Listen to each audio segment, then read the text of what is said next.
Lahat ng pinag-uusapan natin dito mga kapatid, yung abuso na, yung sobra na. Pero kung talaga nangangailangan ka, pwede ka naman siyempre mag-abala ng kapatid, ng hipag, ng pamangkin, ng nanay, ng tatay, ng anak.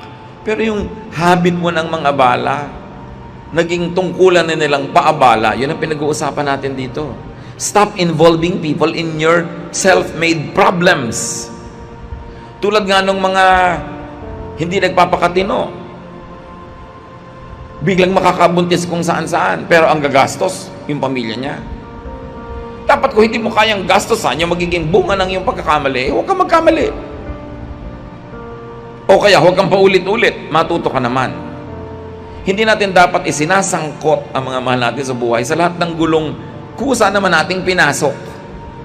Ba't hindi sila kasama nung pumasok tayo sa gulo, tapos ngayon kasama sila sa paglabas natin?